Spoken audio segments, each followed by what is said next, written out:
would try, as Dr. Ibrahim said, to complement what Dr. Atif said, and which was already very comprehensive. And though in the presentation of Dr. Ibrahim of myself, he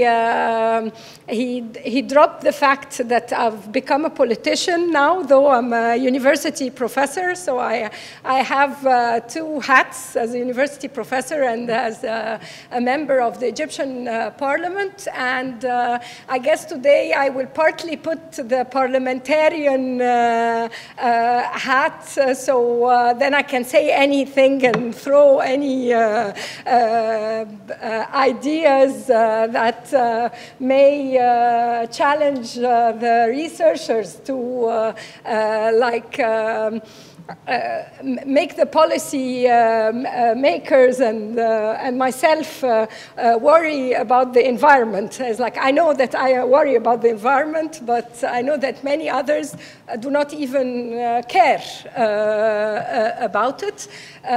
So I hope that we after Dr. Atif's presentation, which is always very difficult to talk after him, we will manage to convince you to mainstream environment in all research and not see the environment as like a sub-thought or a different arena that should be researched on its own. I know it makes the models more complicated and there are data challenges, but still we need to try to think more about those issues. Well, I'll try to be brief. I know it's late in the afternoon and after lunch and after 2 days of conferencing, so you don't want to listen to more numbers or models or whatever, but an overview, a quick overview of what I will try to cover will be what the ERF has done up to now, which I know most of you know about it, but just to highlight some issues, and then what are the environmental challenges that the region is facing, but I have to try and set some questions to put in some interest or priorities on the environmental issues that can help in tailoring the way forward of the research in the ERF in order to help policy outcomes and help at least us as policymakers to do more informed bad decisions, I guess. So well, the ERF up to today, since 2008, when we embarked into an environmental economics theme, it resulted in a published book that and a policy research report also on environment and the economy. However, during the years, I would say the whole ERF knowledge production of like 1,200 working paper series, only 40 out of them that I could that remotely talks about the environment or sustainability issues or something that deals with the environmental challenges that the region faced, which makes like about 3%. So is this the weight of the importance of the topic? I would challenge that no. So therefore I would challenge people to work more about environmental issues, and it is like, I don't want to ask rhetorical questions. So should we really worry about the environment in the MENA region? But as I guess that Dr. Atif very well answered this question, and in terms of, I would say, the quickness of depleting the resources, the amount of GDP lost due to pollution and bad use of the environment and so on. So I will not delve into that, but maybe I would want to just point upon tying the knots of international agendas and moving from the Millennium Development Goals. And if we, most of us from the region know that we were not very successful on the MDGs agenda, but we hope that we can grab the opportunity for the SDGs agenda in order to make better outcomes for the future of our future and the future generation, I assume. So, so even like now, the development and growth are into sustainability issues.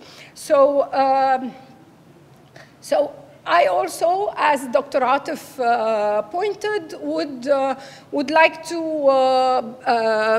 stress on the point of mainstreaming the environment into not just all the research, but also into policy making on different levels of legislations and recommendations, which I guess we are still lagging behind, though we are talking about, as Dr. Shireen pointed out before lunch, on the Agenda 2030. We're speaking very well, I guess, but still we need to put more effort in mainstreaming the environment into our real world and to our research. And of course, when doing research or when doing economic policies or regulations, since I am in Parliament, then we need to really be more environmentally sensitive when we're talking about different topics, because usually when we speak macro or we speak labor market, I don't see Rogi anymore, and education or whatever, we don't, always the environment comes as an afterthought, or we say there is a Ministry of Environment that should care about the environment, but it cannot make it on its own. So we really need to think in a different, more sustainable way. I don't want to, before I finish my exhaust my time, that there are. I put on some questions that may be of interest to economists, and what really that we should think of that may help while answering those questions. How could we move forward within the environmental agenda? I just want to point, I don't know if you can really read this very well. It reads well on the screen, but on the big screen I am not sure. That I wanted to just stress that the linkages between the environment and economic development and the social welfare, which are really interlinked, and even the inequality and its effect, and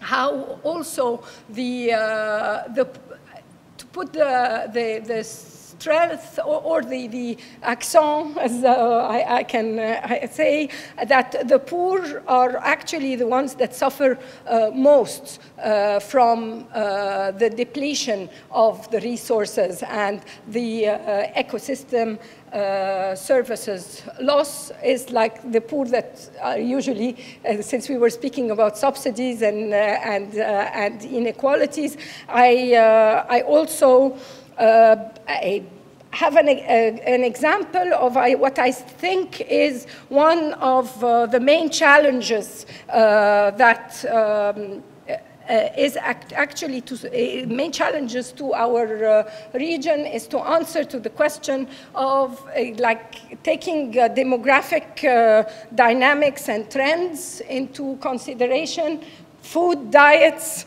land availability, and the food production that is becoming less more difficult with the land while it's competing on urbanization and the lack of water, I guess also.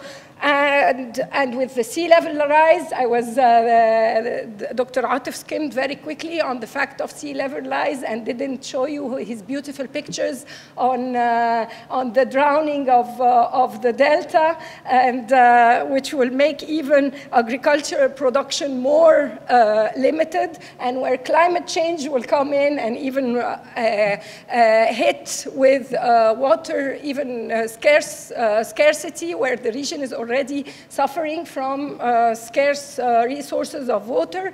The best subsidies is on food, actually, but how would you sustain it that will be more progressive to the poor? And given all that, within the conflicts and the security issues that the region is facing, and with the weak institutions, how would you really solve this, this equation? So I don't want to, I'm finishing, Dr. Ibrahim, so I don't want to keep you more than that, but it's like not to leave you on a negative, note, but to be more positive and based actually on the bibliographical references and the official data sets I've surveyed. I can give you some conclusions that may guide the way forward, that we do have adequate information about and adequate research about water, agriculture, though we don't have the comprehensive picture about that I just talked about, but at least we do have good basic for that. Data deficit is on environmental aspects are dire in different, especially on industrial emissions and waste, hazardous waste, ecosystem biodiversity, and it's very important, such indicators also, given the last panel when they said they are factoring in environment, and they are just taking into consideration water and pollution, and this, you need to think of more issues to be factored in, but you don't have data for that may affect the social justice.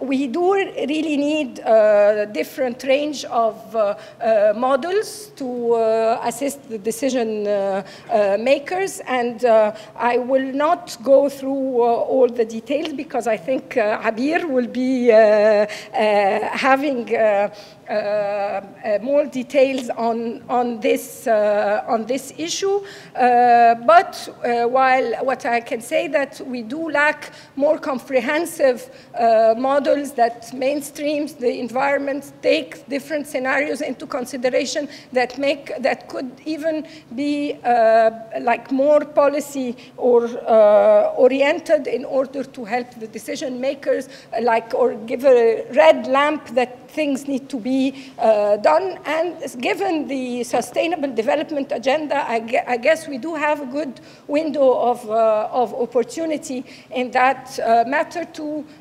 influence, because there are lots of questions that are kept with loose ends. Really, the research does not answer to it.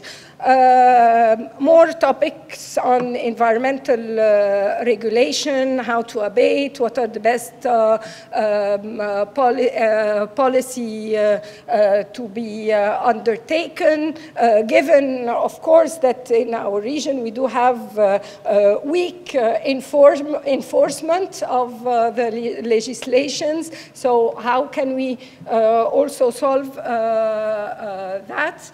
And this is my last slide. I would say that in general, for all the previous aspects, we do need better data and more data is the, I guess, the perpetual problem of the empirical researchers.